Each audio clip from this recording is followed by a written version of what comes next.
Hello friends, welcome to Gurukul classes. जैसा कि आपको पता है कि हम यहाँ पे प्रैक्टिस सेशन अपना लेके चल रहे हैं और हम यहाँ पे मार्केट में जो भी बुक्स अवेलेबल हैं, उस सारी बुक्स के सारे मॉडल पेपर हम यहाँ पे वन बाय वन करके सॉल्व कर रहे हैं। और जानते रहिए कि ये हमारी सेकंड बुक चल रही है। तो चलिए यहाँ पे टाइम वेस्ट न करते हुए हम यहाँ पे अपने क्वेश्चन को डिस्कस करना शुरू करते हैं।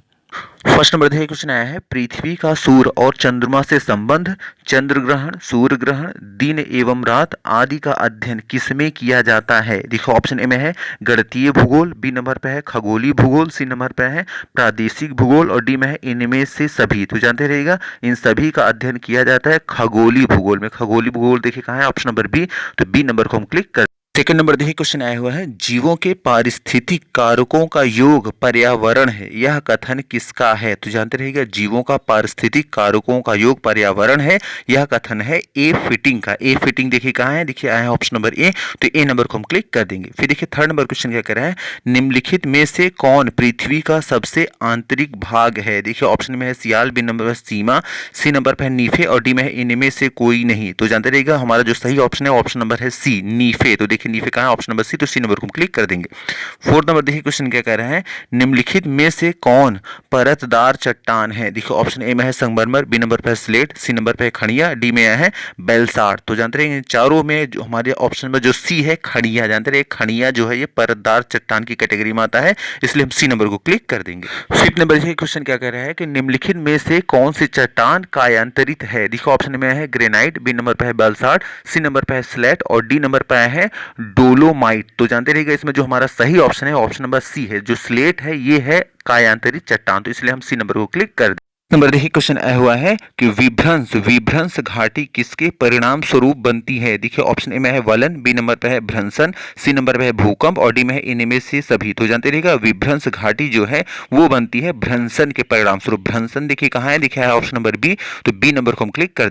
तो देखिए क्वेश्चन क्या कह रहा है कि निम्नांकित में से किसका संबंध नदी के अपरदन कार्य से नहीं है। देखिए ऑप्शन ए में है जलप्रपात, बी नंबर पर है गोखुर झील, सी नंबर पे देखिए है बरखान, डी नंबर पे है वी आकार की घाटी। तो जानते रहिएगा हमारा जो सही ऑप्शन होगा होगा ऑप्शन नंबर सी बरखान। जानते हैं बरखान जो है ये नदी के अपरदन कार्य से नहीं है, इसलिए सी नंबर को हम क्लिक कर देंगे।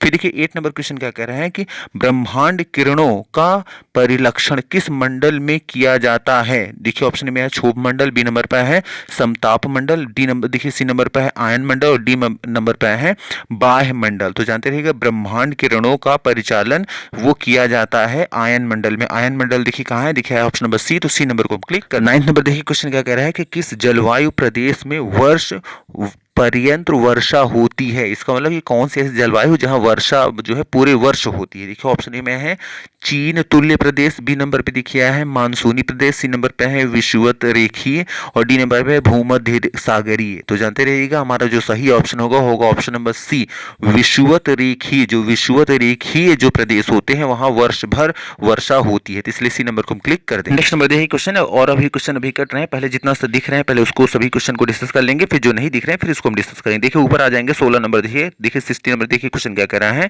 निम्नलिखित में से कौन सा देश सर्वाधिक मैग्नीज उत्पादक है। तो जानते रहिए मैग्नीज जो सर्वाधिक उत्पादक देश हैं वो 3 हैं। एक आपका चीन हो गया, दूसरा हो गया दक्षिण अफ्रीका, तीसरा होगा ऑस्ट्रेलिया। अब इसमें हम देखेंगे इसमें तीनों में कोई ऑप्शन आया है कि नहीं। देखिए ऑप्शन नंबर ए में ही आ गया क्या, चीन आ गया। तो हमें पता है चीन, दक्षिण अफ्रीका और ऑस्ट्रेलिया ही 3 हैं जो सर्वाधिक मैग्नीज के उत्पादक हैं। तो चीन यहाँ पे आ गया, तो चीन को हम क्लिक कर देंगे, इसलिए ऑप्शन नंबर जो हमारा ए है ये सही हो जाएगा। 20 नंबर देखिए क्वेश्चन क्या कह रहा है, निम्नलिखित में से कौन सा देश खनिज तेल का निर्यातक नहीं है। देखो ऑप्शन में है वेनेजुला, बी नंबर पे है कुवैत, सी नंबर पे है इराक और डी में है इंग्लैंड। तो जानते रहिएगा हमारा जो ऑप्शन ए बी सी ये है वेनेजुला, कुवैत, इराक। जानते रहिए यहाँ पे तेल के भंडार हैं, तो इसलिए ये निर्यातक देश हैं। और हमारा जो ऑप्शन नंबर डी है इंग्लैंड, इंग्लैंड में तेल बिल्कुल भी नहीं पाया जाता, इसलिए ये बिल्कुल भी क्या है निर्यातक देश नहीं। जैसे हमारी इंडिया की बात करें तो हम आयात करते हैं, निर्यात नहीं करते हैं, इसीलिए यहाँ ऑप्शन हमारा जो डी है ये सही हो जाएगा। है इंग्लैंड, इंग्लैंड जो है वो निर्यातक देश नहीं है। 18 नंबर देखिए क्वेश्चन क्या कह रहा है, निम्नलिखित में से किस देश की भौगोलिक परिस्थितियां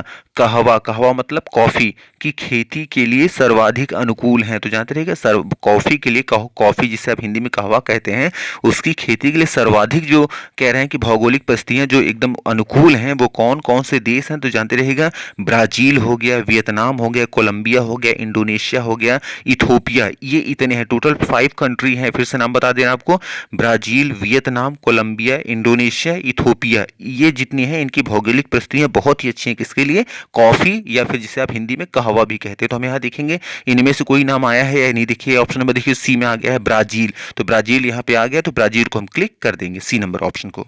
19 नंबर देखिए क्वेश्चन क्या कह रहा है कि स्वेज नहर मिलाती है। तो स्वेज नहर किसको मिलाती है। देखिए ऑप्शन ए में है भूमध्य सागर से काला सागर को, बी नंबर पे देखिए है भूमध्य सागर से लाल सागर को, सी नंबर पे है भूमध्य सागर से अरब सागर को, और डी नंबर पे है काला सागर को लाल सागर से। तो जानते रहिएगा हमारा जो सही ऑप्शन है वो है ऑप्शन नंबर बी। जानते रहिएगा स्वेज नहर मिलाती है भूमध्य सागर से को लाल सागर से, इसलिए ऑप्शन नंबर बी को हम क्लिक कर देंगे।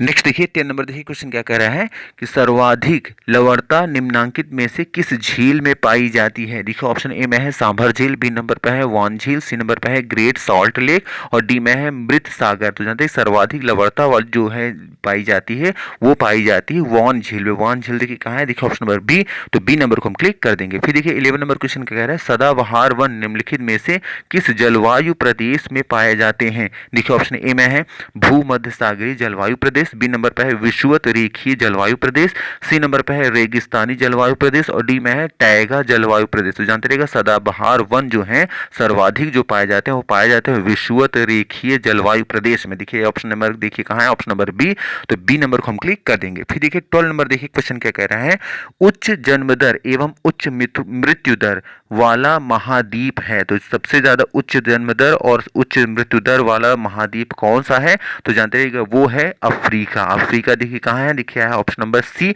तो सी नंबर को हम क्लिक कर देंगे। अब देखिए नेक्स्ट नंबर आ जाएंगे हम, और 20 नंबर के और क्वेश्चन भी कट रहे हैं, जो भी कट रहे हैं वो बाद में हम डिस्कस करेंगे। पहले जितना दिख रहा है पहले उसको हम डिस्कस कर लेंगे।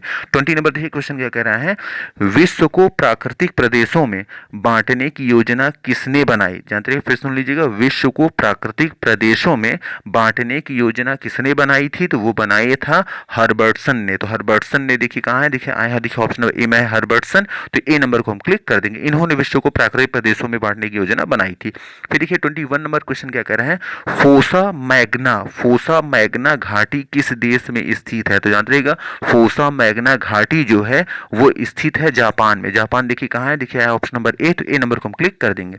फिर देखिए 22 नंबर देखिए क्वेश्चन क्या कह रहा है कि विकासशील देशों में ईंधन का वृहत स्रोत है। तो विकासशील जो देश है उसमें ईंधन का जो मुख्य जो है स्रोत क्या है, वो जो एनर्जी के लिए वो क्या उपयोग करते हैं। तो जानते रहिएगा मुख्य उनका स्रोत है पेट्रोलियम। पेट्रोलियम देखिए कहाँ है, देखिए ऑप्शन नंबर सी, तो सी नंबर को हम क्लिक कर देंगे। नेक्स्ट नंबर देखिए क्वेश्चन हमारा 23। देखिए 23 नंबर देखिए क्वेश्चन क्या कह रहा है कि जहां नदियों की बाढ़ का जल नहीं पहुंचता कहलाता है। तो वह प्लेस क्या कहलाता है। तो जानते रहिएगा जहां नदियों की बाढ़ का जल नहीं पहुंचता उसे हम कहते हैं बांगर। तो बांगर देखिए कहाँ है, देखिए बांगर देखिए है ऑप्शन नंबर ए, तो ए नंबर को हम क्लिक कर देंगे। नेक्स्ट नंबर देखिए 30 नंबर देखिए क्वेश्चन क्या कह रहा है कि विश्व की कौन सी प्रजाति सबसे शुद्ध मानी जाती है। तो जानते रहिएगा विश्व की निग्रो प्रजाति, जो निग्रो होते हैं उन्हें सबसे शुद्ध माना जाता है। निग्रो देखिए कहाँ है, देखिए ऑप्शन नंबर ए, तो ए नंबर को हम क्लिक कर देंगे। अब देखिए निग्रो को ही आप हिंदी में हब्सी भी कहते हैं। आपने अगर यूपी बोर्ड से अगर आपका 12th रहा होगा तो आपने पढ़ा होगा एक chapter my struggle for an education, तो ये उसमें आपने पढ़ा होगा। और जिनका मान लीजिए सीबीएसई से रहा होगा तो उन्होंने 10th में या मे बी शायद 12th में ही वो भी पढ़ा होगा आपने अप टू द स्लेवरी, तो उसमें भी बताया गया। 40 नंबर देखिए क्वेश्चन क्या कह रहा है निम्नलिखित में से कौन गोंड जनजाति का निवास क्षेत्र है। देखिए ऑप्शन ए में है झारखंड, बी नंबर पर है छत्तीसगढ़, सी नंबर पर है उड़ीसा, डी नंबर पर है बिहार। तो जानते रहिएगा गोंड जाति का जो निवास क्षेत्र है वो है छत्तीसगढ़। छत्तीसगढ़ देखिए कहा है ऑप्शन नंबर बी, तो बी नंबर को हम क्लिक कर देंगे। फिर देखिए 15 नंबर देखिए क्वेश्चन क्या कह रहा है कि टोडा जनजाति निवास करती है। तो टोडा जनजाति कहाँ निवास करती है। तो जानते रहिएगा टोडा जो जनजाति है वो निवास करती है नीलगिरी पहाड़ियों में। तो नीलगिरी की पहाड़ियों में निवास करती, देखेंगे ऑप्शन कहाँ है, देखिए ऑप्शन नंबर सी में है, नीलगिरी पहाड़ियों में। तो सी नंबर को हम क्लिक कर देंगे। फिर देखिएगा 24 नंबर क्वेश्चन क्या कह रहा है कि निम्नलिखित वनों में से कौन सा भारत में सर्वाधिक विस्तार में फैला है। देखिए ऑप्शन ए में है उष्णकटिबंधीय पतझड़ वन, बी नंबर पे है उष्णकटिबंधीय सदाबहार वन, सी नंबर पे है ज्वारीय वन और डी नंबर पे है कांटेदार वन। तो जानते रहिएगा इन चारों ऑप्शन में हमारा जो सही ऑप्शन है वो है ऑप्शन नंबर ए। जानते रहिएगा उष्णकटिबंधीय पतझड़ जो वन है ये भारत में सर्वाधिक विस्तार तक फैले हुए हैं, तो इसलिए हम ऑप्शन नंबर ए को क्लिक कर देंगे। फिर देखिएगा 25 नंबर क्वेश्चन क्या कह रहा है, रिहंद बांध परियोजना का संबंध निम्न में से किस राज्य से है। तो जानते हैं कि रिहंद बांध जो परियोजना है इसका संबंध है उत्तर प्रदेश से। उत्तर प्रदेश देखिए कहां, ऑप्शन नंबर सी। तो सी नंबर को हम क्लिक कर दें। तो मे भी आपको सारी चीजें क्लियर हो गई होंगी जो भी यहाँ पे हमने 25 क्वेश्चन को यहाँ डिस्कस किया है। तो आपके एक प्रैक्टिस सेट में आपको पता है कि 25 ही क्वेश्चन आते हैं और एग्जाम में भी आपको 25 ही क्वेश्चन मिलेंगे एक सब्जेक्ट से करने के लिए। तो अगर सारी चीजें क्लियर हो रही हैं तो प्लीज वीडियो को तो आप लाइक तो कर ही दें और आप कमेंट भी करें कि आपको वीडियो कैसी लग रही है। तो चलिए आज कितने रखते हैं। Thank you very much for watching this video. Thank you.